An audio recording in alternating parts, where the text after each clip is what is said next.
الحمد لله رب الصلاة والسلام على سيد الأنبياء والمرسلين أما بعد أعوذ بالله من الشيطان الرجيم بسم الله الرحمن الرحيم ويذكر اسم الله في أيام معلومات صدق الله العظيم. عن حفصة رضي الله تعالى عنها قالت أربع لم تكن يدعهن النبي صلى الله عليه وسلم صيام عاشوراء والعشر وثلاثة أيام من كل الشهر وركعتان قبل الفجر رواه النسائي. وعن ابن عباس رضي الله تعالى عنهما قال قال رسول الله صلى الله عليه وسلم ما من أيام العمل الصالح فيهن أحب إلى الله من هذه الأيام العشرة رواه البخاري. وعن أبي هريرة رضي الله تعالى عنه قال قال رسول الله صلى الله عليه وسلم ما من أيام أحب إلى الله أن يتعبد له فيها من عشر ذي الحجة يعدل صيام كل يوم بصيام سنة وقيام كل ليلة فيها بقيام ليلة القدر. وعن أبي قتادة رضي الله تعالى عنه قال قال رسول الله صلى الله عليه وسلم صيام يوم عرفة إني أحتسب على الله أن يكفر السنة التي بعده والسنة التي قبله رواہ الترمذی. حضرات محترم، آج ذوالقعدہ کی 26 تاریخ ہے. اگر 29 کا چاند ہوا تو پیر یعنی منڈے کی شام کو چاند نکل آئے گا اور منگل کو ذی الحجہ کی پہلی تاریخ ہوگی اور 10 ذی الحجہ کو قربانی عید الاضحیٰ. تو حضرات محترم، یہ جو ایام چل رہے ہیں یہ ایام حج ہیں. اللہ تبارک و تعالیٰ نے اپنے بندوں کی مغفرت کے لیے، ان کو اپنی رحمت کی آغوش میں لینے کے لیے جس طرح سے بہت سی جگہوں میں برکت پیدا فرمائی، ایسے ہی اللہ تبارک و تعالیٰ نے بہت سے ایسے اوقات ہیں یا یوں کہہ لیجئے ایام ہیں، لیالی ہیں کہ جس میں اللہ تبارک و تعالیٰ نے برکت پیدا فرمائی کہ ان شب و روز میں، دن و رات میں عبادت کرنے سے، اللہ کو یاد کرنے سے، اللہ کے حضور کھڑے ہونے سے، اللہ کی بارگاہ میں ہاتھ پھیلانے سے بندے عاصی اللہ تبارک و تعالیٰ کا مقرب ہو جاتا ہے. اللہ تبارک و تعالیٰ اس کے گناہوں کو معاف کر دیتے ہیں، اور اگر نیک و صالح تھا، اس کا گناہ تھا ہی نہیں، تو اللہ تبارک و تعالیٰ کا نہایت ہی برگزیدہ اور مقرب بندہ ہو جاتا ہے. اللہ تبارک و تعالیٰ اس کو اپنے خواص بندوں میں شمار کرنے لگتے ہیں. تو انہی مبارک ایام میں سے یہ عشر ذی الحجہ بھی ہے. عشر ذی الحجہ کی فضیلت سے ہم غافل اس لیے ہیں کہ ہم اور ہماری نوجوان نسل جانوروں کی خریداری میں لگ جاتے ہیں، پھر ہمارے نوجوان ان جانوروں کو دوڑانے، گھمانے، بعض دفعہ لڑانے میں لگ جاتے ہیں. میں لڑانے کے بعد اس لیے کرو، ہمارے ایک جاننے والے رہتے ہیں بمبئی میں، اتفاق سے وہ خسی لے آئے تو ان کے لڑکے نے کہا کہ ابا ہم لڑائیں گے کیسے، خسی لڑتا نہیں نا، جس کو بدھیا بولتے ہیں ہم. تو وہ جا کر کے دوبارہ وہ انڈل لے کر کے آئے، لڑنے والا بڑھیا. جانوروں کو تفریح کے لیے لڑانا اسلام میں ناجائز و حرام ہے. تو کیا ہوتا ہے کہ ہم اور ہماری نوجوان نسلیں بعض دفعہ قربانی کی خوشی میں اور جانوروں کی دیکھ ریکھ میں اور ان کو لڑانے، گھمانے، ٹہلانے، کھلانے میں غافل ہو جاتے ہیں. یقیناً جانوروں کی دیکھ ریکھ ہم کو کرنی ہے، ان کو کھلانا پلانا ہے، ان کو اچھے سے رکھنا ہے، اس لیے کہ ان کے ہر بال کے بدلے اللہ تعالیٰ ہمیں نیکی عطا فرمائے گا. ہم ایک عظیم سنت ادا کرنے جا رہے ہیں تو ان کا بھی دھیان دینا ضروری ہے. لیکن ان ایام میں جو برکت اور فضیلت اللہ نے رکھی ہے ہمیں اس کے حصول کی بھی فکر کرنی چاہیے۔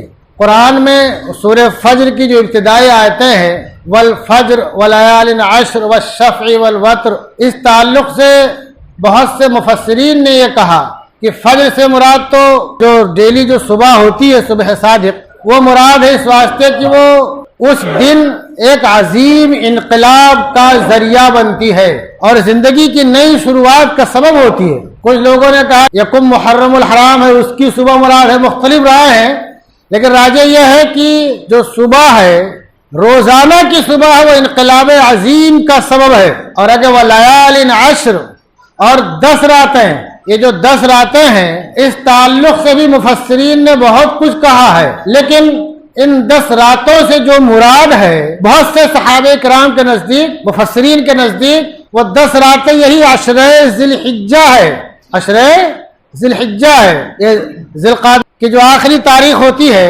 اور جیسے چاند طلوع ہوتا ہے، چاند نکلتا ہے، 30 کو نکلے گا، 30 کو، اگر 29 کو نکلے گا تو پیر کی شام کو، اس کے بعد ہی عشرہ ذی الحجہ کی شروعات ہو جاتی ہے، اس کے بعد ہی عشرہ ذی الحجہ کی شروعات ہو جاتی ہے۔ اور عشرہ ذی الحجہ میں اللہ تبارک و تعالیٰ کو اپنی عبادت بہت پسند ہے، اپنی عبادت بہت پسند ہے، اس لیے بہت سے صحابہ کرام کا معمول تھا کہ ان ایام میں وہ تکبیر، تسبیح، تحلیل بہت کرتے تھے۔ ہم کو ہمیشہ کرتے رہنا چاہیے، چلتے پھرتے کیا لگتا ہے، آپ زبان ہلاتے رہیے، استغفار پڑھتے رہیے، اللہ کی حمد بیان کرتے رہیے، تسبیح پڑھتے رہیے، لیکن ان ایام میں خاص طور سے اس کا اہتمام کرتے تھے۔ کچھ صحابہ کرام کے بارے میں آتا جب وہ نکلتے تھے بازار میں تھوڑا زور سے تکبیر، تسبیح اور تحلیل پڑھتے تھے تو لوگ ان کا ساتھ دیتے تھے کہ آواز بلند ہو جاتی تھی۔ تو اس سے کہ اللہ کی کبریائی بیان کر رہے ہیں آپ، اللہ کی تعریف کر رہے ہیں آپ، اللہ کی پاکی بیان کر رہے ہیں آپ۔ اب آپ کو کیا مل رہا ہے؟ اللہ تبارک و تعالیٰ کا قرب مل رہا ہے، آپ کو ثواب مل رہا ہے، اور آپ جب زور سے پڑھیں گے تھوڑا تو دوسرے بندوں کو بھی توجہ ہوگی، وہی پڑھنا شروع کر دیں گے۔ تو جیسا کہ یہ بخاری کی روایت ہے، حضرت عبداللہ ابن عباس رضی اللہ تعالیٰ عنہما راوی ہیں کہ قال رسول اللہ صلی اللہ علیہ وسلم ما من ایام العمل الصالح فیہن احب الی اللہ من هذه الایام العشرہ، رواہ البخاری، کہ کوئی ایسا دن نہیں ہے کہ جس میں اللہ تبارک و تعالیٰ کو نیک اعمال اتنا پسند ہو۔ نیک اعمال، یہ ہم جو تکبیر پڑھیں گے یہ بھی نیک عمل ہے، تسبیح پاکی بیان کریں گے یہ بھی نیک عمل ہے، اللہ اکبر کہیں گے یہ بھی نیک عمل ہے، تحلیل لا الہ الا اللہ کہیں گے یہ بھی نیک عمل ہے، نوافل پڑھیں گے یہ بھی نیک عمل ہے، روزہ رکھیں گے یہ بھی نیک عمل ہے، صدقہ خیرات کریں گے یہ بھی نیک عمل ہے، کسی ننگے کو کپڑا پہنا دیں گے یہ بھی نیک عمل ہے، کسی بھوکے کو کھانا کھلا دیں گے یہ بھی نیک عمل ہے۔ تو نیک اعمال اللہ تبارک و تعالیٰ کو کسی ایام میں اتنا پسند ہے جتنا کہ ان 10 ایام میں پسند ہے، ان 10 ایام میں پسند ہے۔ اس لیے ہمیں نیک اعمال میں سبقت کرنے کی کوشش کرنی چاہیے اور اس کا خاص طور سے اہتمام کرنا چاہیے۔ ہم سے تو فرض نماز چھوٹ جاتی ہے تو نوافل کا اہتمام کیسے کریں گے ہم؟ نماز کی بڑی قدر و منزلت ہے، مسلمان اور نماز چھوڑ دے، مسلمان اور نماز چھوڑ دے، کوئی سوچ سکتا ہے اس کو؟ ایک بہت ضعیف العمر تھے ایک صاحب، میرے خیال سے 80 کے آس پاس عمر رہی ہوگی، انگریزی کے بہت ماہر، عربی کے بہت ماہر اور فارسی کے، میں نے اپنی زندگی میں فارسی غزلیات کا اتنا ماہر کسی کو نہیں دیکھا۔ اگر آپ حافظ شیرازی کی کسی غزل کا ایک شعر پڑھ دیتے تو پوری غزل وہ سنا دیتے، لیکن ایک بار سے نماز کی بات آ گئی کسی اسٹوڈنٹ کے تعلق سے تو بہت تعجب کرنے لگے۔ وہ کسی مدرسے میں نہیں پڑھے ہوئے تھے، کہیں دارالعلوم کے فاضل نہیں تھے، کالج کی تعلیم تھی، یونیورسٹی کی تعلیم تھی، لیکچرار رہ چکے تھے، پروفیسر رہ چکے تھے، تو ان کو بہت تعجب ہوا کہ مسلمان نے نماز چھوڑ دیا ایک نوجوان کے بارے میں۔ تو نماز کا ہمیں بہت اہتمام کرنا چاہیے، نماز سے کبھی غفلت نہیں برتنی چاہیے۔ نماز ایک ایسی عبادت ہے جو کسی حال میں معاف نہیں ہے جب تک کہ آپ کے ہوش و حواس باقی ہے۔ یہ دھیان رکھو، جب تک کہ آپ کے ہوش و حواس باقی ہے نماز معاف نہیں ہے۔ اگر آپ کا پیشاب پاخانہ نہیں رکتا ہے تو اس موقع سے بھی نماز کیسے پڑھی جائے گی، کس طرح پڑھی جائے گی، اس کا بھی طریقہ فقہا نے بتایا ہے۔ یہ تو بخاری روایت کیا ہے کہ اللہ تبارک و تعالیٰ کو ان ایام میں نیک اعمال بہت پسند ہے۔ اب دوسری روایت ہے کہ قال رسول اللہ صلی اللہ علیہ وسلم ما من ایام احب الی اللہ ان یتعبد له فیہ من عشر ذی الحجہ، کوئی ایسے ایام نہیں ہیں جس میں اللہ تبارک و تعالیٰ کو یہ محبوب ہو کہ اس کی عبادت کی جائے، عشر ذی الحجہ کے مقابلے میں۔ پھر آگے اللہ کا سن کیا ارشاد فرماتے ہیں، یعدل صیام کل یوم بصیام سنۃ۔ سن لو مسلمانوں، ہم نے اپنے بہت سے نوجوان اور وہ لوگ جن کی عمر 50 سال کو پہنچ گئی، ایک آدھ ایسے ہیں جن کے بارے میں مجھے معلوم پڑا کہ رمضان کا روزہ نہیں رکھ پاتے ہیں، رکھنے کی کوشش نہیں کرتے ہیں، ان کی بیویاں بچے گھر والے پریشان ہیں کہ ابا کی اتنی عمر ہوئی اب تو روزہ رکھنا چاہیے۔ تو یہ نفلی روزے کی اتنی فضیلت ہے تو رمضان کے روزے کی فضیلت کتنی ہوگی مسلمانوں، سن لو۔ اور ہمارے وہ بھائی جو کہ 45 40 سے 50 کراس کر چکے ہو اور اب تک روزہ رکھنے کی کوشش نہیں کرتے ہو، جناب رسول اللہ صلی اللہ علیہ وسلم ارشاد فرماتے ہیں، یہ ترمذی کی روایت ہے، یعدل صیام کل یوم بصیام سنۃ، کہ ایک دن کا روزہ ایک سال کے روزے کے برابر ہے۔ یہ میں رمضان کے روزے کی بات نہیں کر رہا ہوں، یہ عشر ذی الحجہ جو منگل سے شروع ہونے والا ہے، پیر کی شام سے شروع ہونے والا، اس کی بات کر رہا ہوں میں۔ ایک دن کا روزہ ایک سال کے روزے کے برابر ہے۔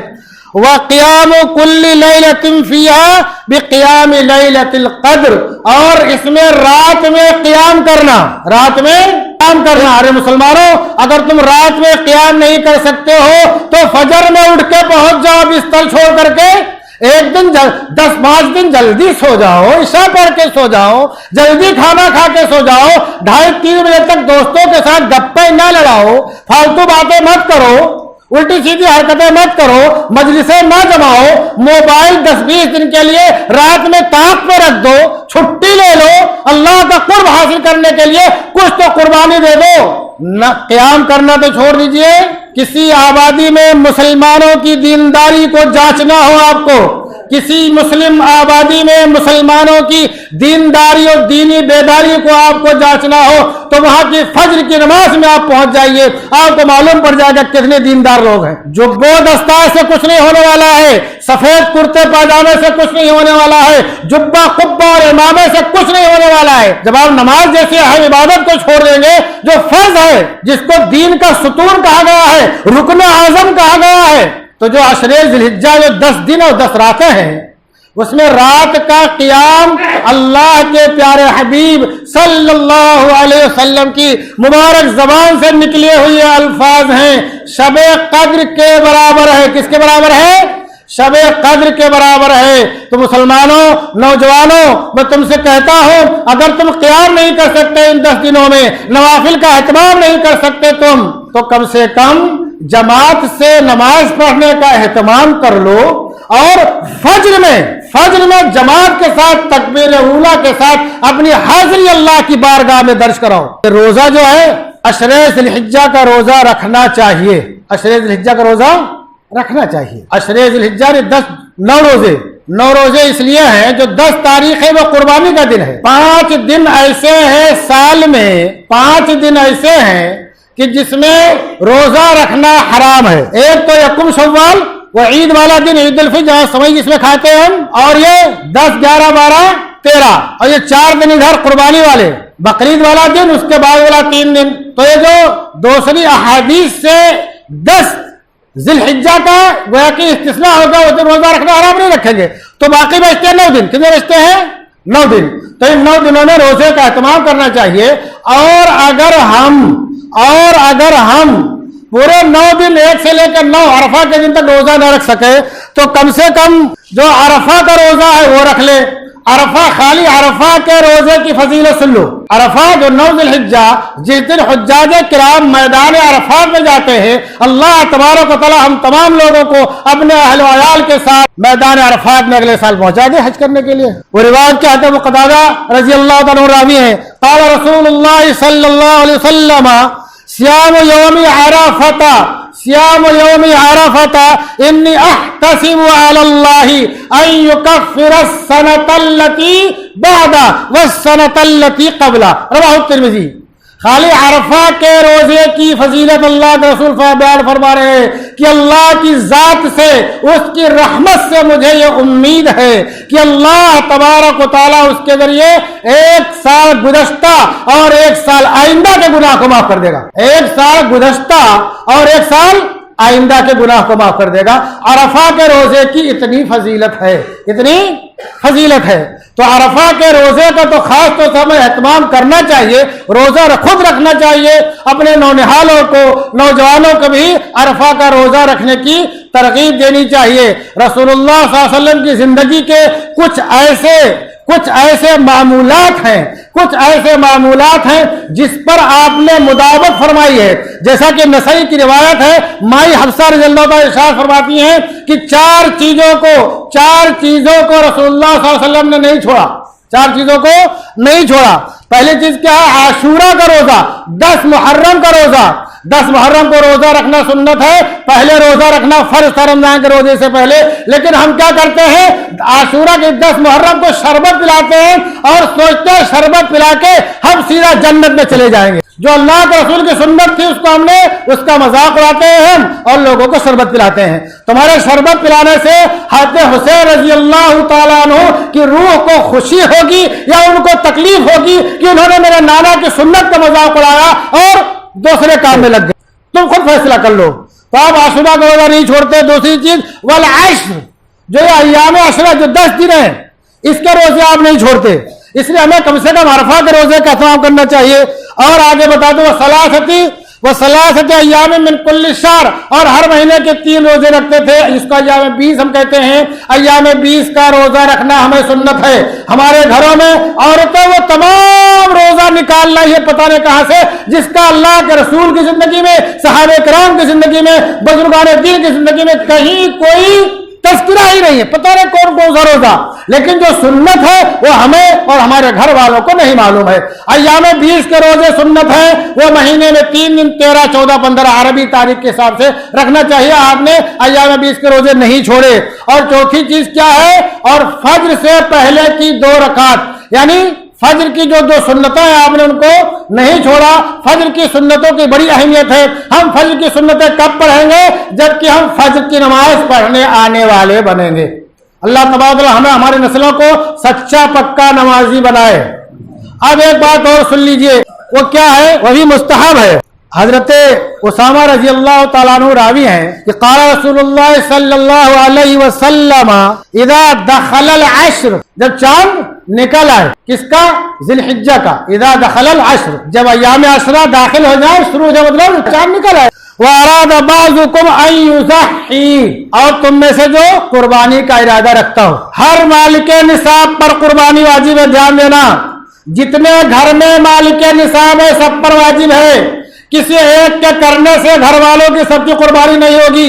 اگر ہمارے نماز پڑھنے سے ہمارے بیوی کی نماز ادا نہیں ہوگی تو ہمارے قربانی کرنے سے ہمارے بیوی کی قربانی کیسے ہو جائے گی؟ ہمارے نماز پڑھنے سے ہمارے بچوں کی نماز نہیں ہوگی تو ہمارے قربانی کرنے سے ہمارے بچوں کی قربانی کیسے ہو جائے گی؟ جتنے گھر میں مالک نصاب ہے، عاقل بالغ ہیں، مالک نصاب ہے، ان سب پر قربانی واجب ہے۔ اگر قربانے کی دن مالک نصاب ہو گیا تو بھی اس کو قربانی کرنی ہے، دھیان رکھو اس بات کو۔ تو جو بھی قربانی کرنے کا ارادہ رکھتا ہے اور وہ اذا دخل العشر، جب ذی الحجہ کا چاند طلوع ہو جائے، فلا ياخذن الشعر ولا يقلمن الظفر، رواہ مسلم۔ یہ مسلم شریف کی روایت ہے۔ تو نہ تو بال کاٹے نہ ناخن کاٹے، چاند نکلنے کے بعد قربانی کرنے تک نہ بال کاٹنا ہے نہ ناخن کاٹنا ہے۔ اور جو لوگ قربانی کرنے کی طاقت نہیں رکھتے ہیں، مسکین ہیں، غریب ہیں، پریشان حال ہیں، دیکھنے میں یہ آتا ہے کہ جن کو قربانی کی طاقت نہیں ہوتی ہے، بعض دفعہ وہ بہت کوشش کر کے قربانی کرتے ہیں۔ اللہ تبارک و تعالیٰ ایسی قربانیوں کے طفیل ان کے گھر میں خوشحالی کی بہاریں لے آئے۔ تو جو لوگ قربانی کی طاقت نہیں رکھتے، یعنی کہ مالک نصاب نہیں ہے، قربانی نہیں کر سکتے ہیں، ان کے لیے یہ حکم نہیں ہے۔ لیکن فقہا نے کیا کہا؟ وہ بھی رک رہے ہیں، وہ بھی بال اور ناخن نہ کاٹے، وہ بھی رک رہے ہیں۔ قربانی جب عید کی نماز وغیرہ ہو جائے اس کے بعد وہ بھی کاٹیں۔ کیوں؟ تاکہ ہماری مشابہت ہو جائے قربانی کرنے والوں سے، اور قربانی کرنے والوں کی مشابہت کس سے ہو جائے؟ حاجیوں سے۔ کس سے ہو جائے؟ حاجیوں سے۔ بعض دفعہ اللہ تبارک و تعالی اللہ تبارک و تعالی لنگڑوں کو بھی اچھوں کے ساتھ پرسرات پہ دوڑا دے گا انشاءاللہ. تو بس یہی اسی امید کے ساتھ کہ اللہ تبارک و تعالیٰ میدان عرفات میں حاجیوں کی بخشش و مغفرت کا اعلان کرتا ہے، ان کی طرح ہم بھی ناخن و بال نہیں کاٹیں گے اور قربانی کے بعد کاٹیں گے تو اللہ تبارک و تعالیٰ ان کا طفیل ہم لوگوں کو بھی بخش دے گا انشاءاللہ. لیکن اور آگے ایک نوٹ سن لیجئے. میں نوٹ اس لیے بتا رہا ہوں، بمبئی کے تعلق سے بہت کچھ باتیں سننے میں آتی ہے، لوگ پوچھتے ہیں، معلوم کرتے ہیں. بہت چھوٹے گھر لوگوں کے ہوتے ہیں. بمبئی ایک ایسی جگہ ہے جہاں رہنے کی بہت مشکلات ہیں. اللہ تعالیٰ آسانی پیدا فرمائے. تو بعض دفعہ لوگ جو زائد بال ہوتے ہیں، بعض دفعہ ان کو کاٹنے کا موقع ان کو نہیں ملتا، ایسے 30 دن 40 دن ہو جاتا ہے. دھیان رکھو 40 دن سے پہلے آپ کو کاٹ لینا ہے. 40 دن ہوگا تو آپ کیسے بھی کاٹو، نکال دو زائد بال جو ہے، ناخن جو ہے. اگر کسی کا 40 دن یا اس سے زائد ہو گیا ہے تو اس پر یہ حکم لاگو نہیں ہے. وہ ان زائد بالوں کو نکال دے، ناخن کو نکال دے. اس کے لیے تو نکالنا کاٹنا یہ افضل ہے، ضروری ہے. یہ مسئلہ دھیان رکھنا. مجھے 40 دن ہونے نہیں دینا چاہیے، اس سے پہلے ہی زائد بالوں کو نکال دینا چاہیے ہفتہ 15 دن میں. اور ناخن کو یہ ہفتے کا تو اچھی بات ہے، انہیں ہفتہ 15 نکال دینا چاہیے تاکہ کچرے سے آدمی بچا رہے. لیکن کسی کا 40 دن یا اس سے زائد ہو گیا تو اس کے لیے بالوں کو نکالنا، ناخنوں کو کاٹنا یہ ضروری ہے. وہ روک کے نہ رکھے. اللہ تبارک و تعالی ہم تمام لوگوں کو عشر ذی الحجہ کی فضیلت اور اس کے برکات کو حاصل کرنے والا بنائے اور اپنے ان تمام نیک بندوں میں شمار کرے جو اس سال حج کو گئے ہیں، زیارت حرمین شریفین کو گئے ہیں، اور ہم لوگوں کو بھی زیارت حرمین شریفین سے بار بار مشرف فرمائے. وما علینا الا البلاغ.